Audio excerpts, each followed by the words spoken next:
So I'm in the process of recording some more videos for you guys, and I realized the last video I put out was our update in June.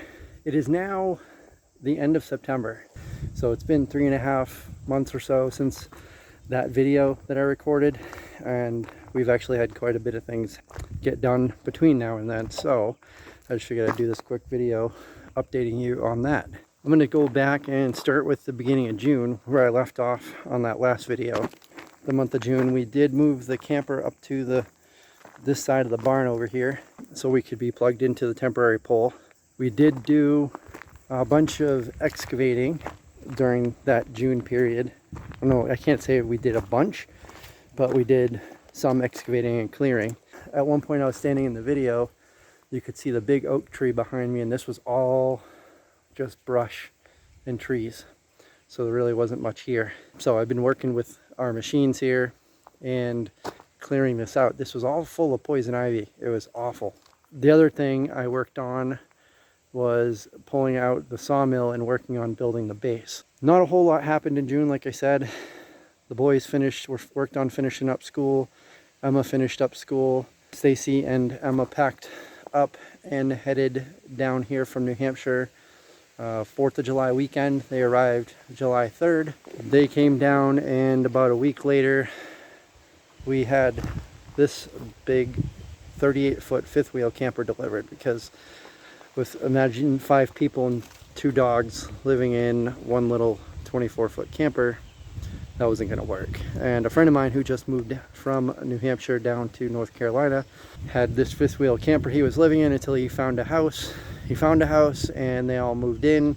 He fixed this thing up, put new flooring in, did a bunch of stuff to it, and then I bought it and we had it delivered over here. Somebody came out with their 1-ton and towed it with their fifth wheel hitch. I don't have one. Doesn't make sense for me to have one because I don't plan on keeping that fifth wheel camper long term. It's just a place for us to expand our living space so we have more room. So the boys are living in the little camper, Ryan and Kyle, and Emma, Stacy, and I are in the big 38-foot fifth wheel. It has a nice big living room, little table with some chairs to sit at and eat and watch TV, reclining sofa, has a nice little island in there, so it's more space, more comfortable.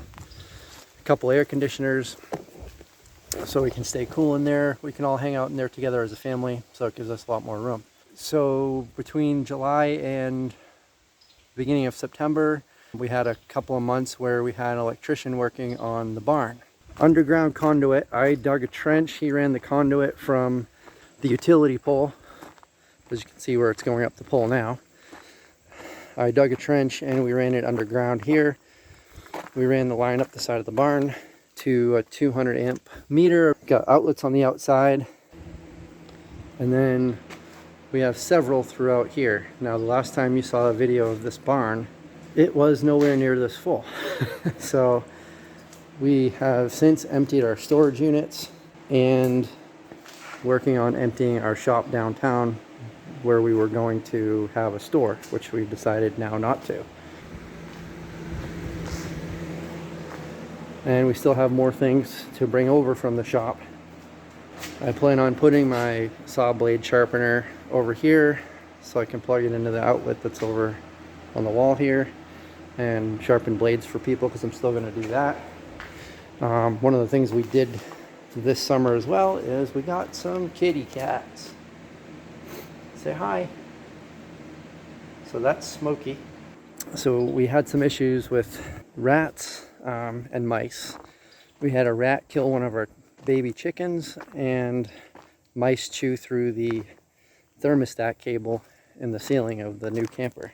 So I pretty much just got sick of rodents and said, I'm gonna hire an army of cats to take care of those rodents. Plus Emma has always wanted cats. So we decided to look for some cats. And one thing that we've discovered in this area is there's no shortage of cats, because apparently there's a bit of a feral cat issue in this area, and people have been trying to capture them and vaccinate them and neuter them so they can kind of keep the population down. Apparently there's too many. So these 3 cats were barn cats where we got them from. They've kind of become more than that now. We brought them to the vet, gave them all their vaccinations. We're going to be bringing them to get spayed and neutered And so they've become barn cats and pets with names and everything, and Emma loves them. So, and they're very, very good at catching mice and keeping the rats away. So it's been really successful. Another thing that we've done, speaking of chickens, we were hatching eggs. We picked up eggs from a local farm and hatched them in our incubator and built out this chicken coop with nesting boxes on each side and a door in the front. I'll show you the chickens.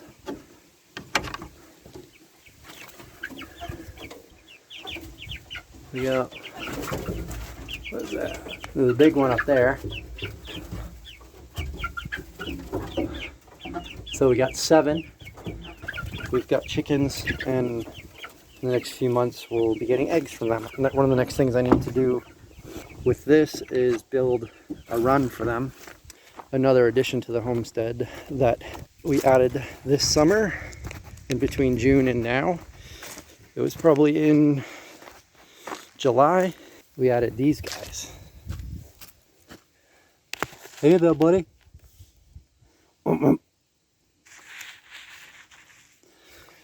So we got 2 different bloodlines here. These are Hereford Pigs. We were initially planning on breeding female, male from 2 different bloodlines.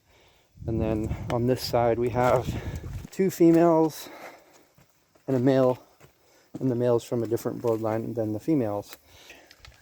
Say hi. Oh. Another big addition, which of course I could never go without, is a sawmill. Over the past couple years, we have gone through several sawmills.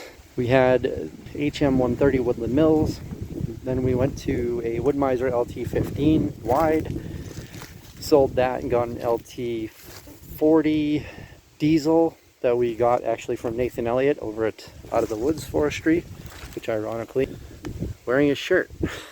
We had the LT15 wide, sold that, got Nathan's mill. Then towards the end of last year, I got an LT50 and sold Nathan's mill, which within a few weeks after that, we pretty much were kind of closing our business up in New Hampshire. We decided to move to Tennessee, so that LT50 that I had, I probably put about 15 or 20 hours on at most, and then I sold it.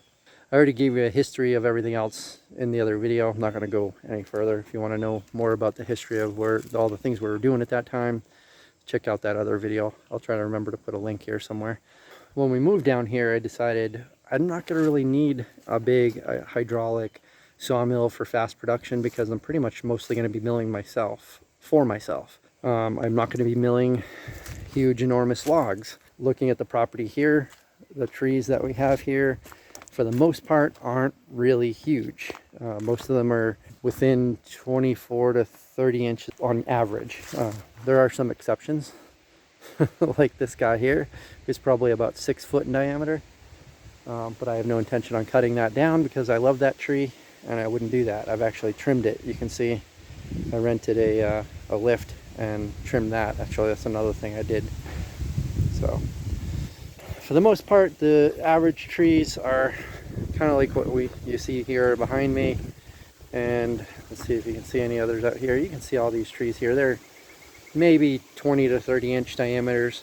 And the Woodland Mills HM 130 Max is what we got, and that will mill up to a 30 inch wide log. I really prefer not to mill anything bigger than 24 inches, just because it becomes a lot to try to handle rolling it. And we got a new log splitter coming, so stay tuned for that. It's a pretty awesome log splitter. I've also gone out and picked up logs at people's sites where they cleared to build houses and that sort of thing. So basically, I know I have trees here I could cut down, but it was just way easier to just go out with my dump trailer and pick those up and come back here and dump them and mill them. Another addition to our equipment, Woodland Mills 8-inch wood chipper, Woodland Mills WC88. As you can see, it has a PTO drive shaft, so it hooks up to the tractor and can chip up to 8-inch diameter sticks, which we don't have any shortage of. This site here, I excavated out the hill, put this big long berm in here, and then graded it down on this side and this side for drainage. And this spot is over 50 feet long and over 14 feet wide, because the single wide mobile home that we bought used locally that needs to be refurbished is going to be delivered here this week.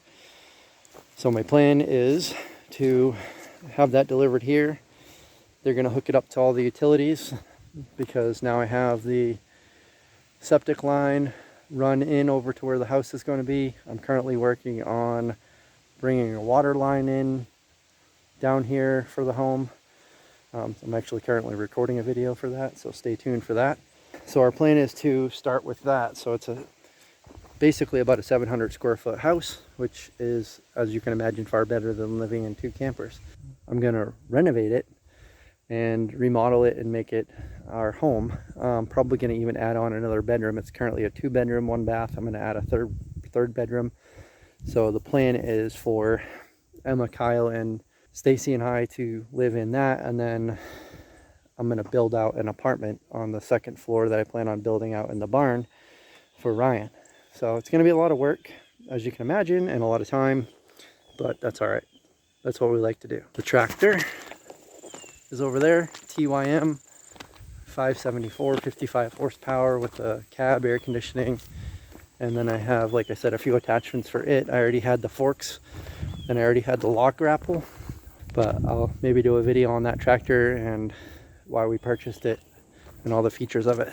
And the E60 Bobcat excavator that we picked up in Virginia. So Ryan has finished high school, so he's now 100% here with me and Stacy. Hi. Hi. There's Emma. Hi. Ryan and Kyle were homeschooled. I think I might have mentioned that in the last video, but they were homeschooled, which is how they were able to come down here with me. And then Emma finished school and came down here. Ryan finished high school and now works with me and Stacy around the property, and he's actually got into making outdoor furniture. He's having a good time doing that. There's one of the park benches that he built. He's built 4 of those, Adirondack chair, and he's planning on building a greenhouse for the family. We got some greenhouse plastic we just ordered and just came in, so stay tuned for that. I had somebody locally who actually we buy eggs from, who asked us to build the same chicken coop we have because she really liked it. So I'll be working on building that. Kyle and Emma are now in middle school locally here in Tennessee. But like I said, this week, working on putting the water line in. The mobile home will come in. We'll get that all in and set up and done. Gonna work on building the mezzanine in the barn, the sawmill shed, and renovating the mobile home. So that should keep me busy for a little while. So stay tuned for updates on that. I'll be posting videos. Also check out our Facebook page, Practically Independent on Facebook. Have any other ideas on how maybe we could do things differently, or have any questions about what we are doing, definitely put those down in the comment section below. We'll be doing some live stream videos, me and Stacy, coming here soon. So we'll be able to hop on and do a little QA with you. So, all right guys, till next time, stay cool, stay safe, have fun, live your best life. We'll see you next time.